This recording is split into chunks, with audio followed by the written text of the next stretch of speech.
not paying for drinks, or overall just making a massive tit of yourself, then we were definitely your guys. If Carlsberg did stag do's, we would have definitely drunk them dry. Despite the amount we drank, there are many things that will stick in my memory for years to come. Watching my lovely dad sprint down a nightclub strip into what was a flamboyant Robbie Keane celebration, dressed as Kevin Keegan. Or my particular favourite, watching him silence a busy town centre in ridiculous pub golf fancy dress so that he could better concentrate on his golf shot with an inflatable golf club. And lastly, it's always a nice bonding moment when you're able to repay the man who taught you to walk by helping him put one foot in front of the other to get home.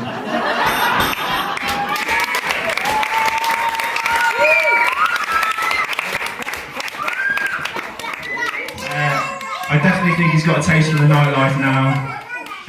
He's definitely got a taste for the nightlife now, and Lisa, just so you know, we're off to Ibiza next year.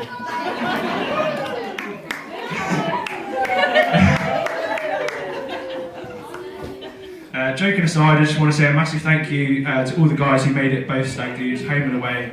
You're brilliant, thank you for coming. It was amazing to see you there. Now, being my father's son, I've inherited a great many things. Boyish good look. Thank you, Jodie.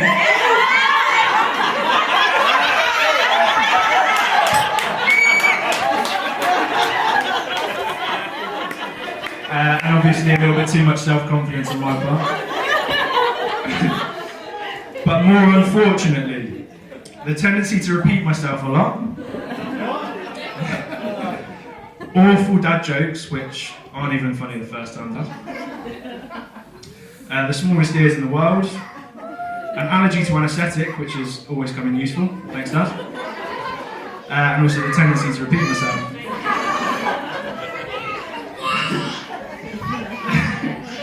Growing up with Dad, I have many memories which says a lot about the man he is, and I'm going to share a couple with you now. The first was when I was much younger.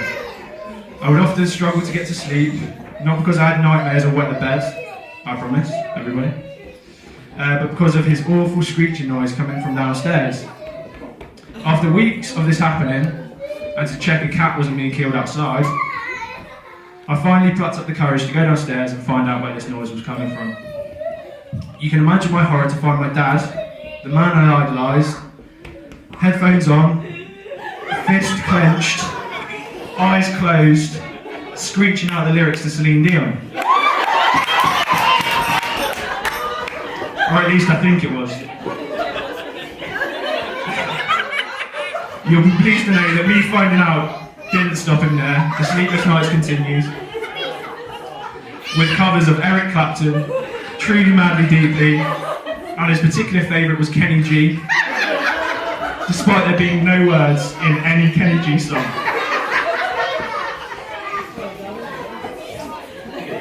Now the other memory is a slightly more sentimental one, you'll be glad to know.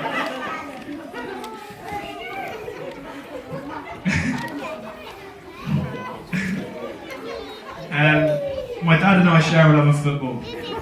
And he would always take me to training, trials and matches up and down the country. It was fair to say that I was a real daddy's boy when I was younger. After the match, win or lose, was the dreaded car journey. Dad would always tear into me about what I'd done wrong or what I could have done better. I've seen Jane Carragher whine less on Sky Sports. But the moment we got home and he was asked how I had played, he was the first person to say how well I had played and how proud he was of me. And that to me is one of my favourite memories of my dad, and I think it shows a lot about the man that my dad is, which is the kindest and most caring man that I know.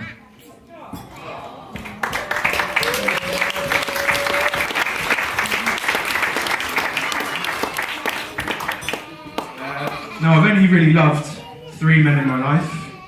Steady on. Ollie Murs, just because.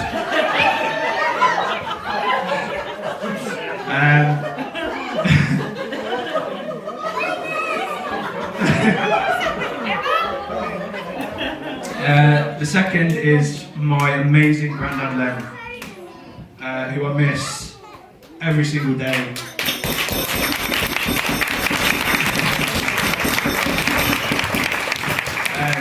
And I know if he were here today, would be incredibly proud of you, Dad, and I'm sure would have loved to be here to meet his lovely granddaughter, Sophie, and great-grandchildren, Julie and Eleni.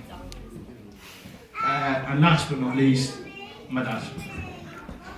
It's fair to say that I'm very proud to be my father's son.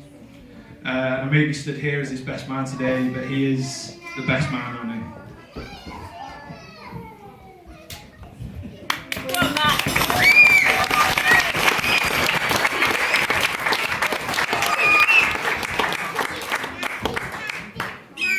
Now I'd like to finish a little bit differently.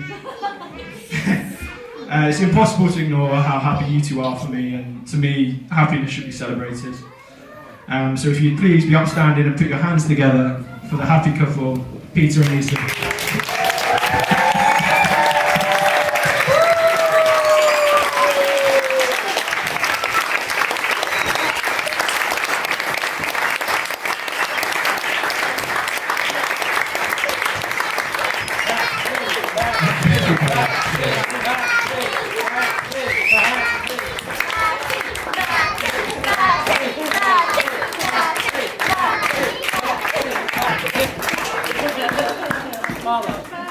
Thank you, everybody. Thank you very much. Well done, Matt. Well done, Matt.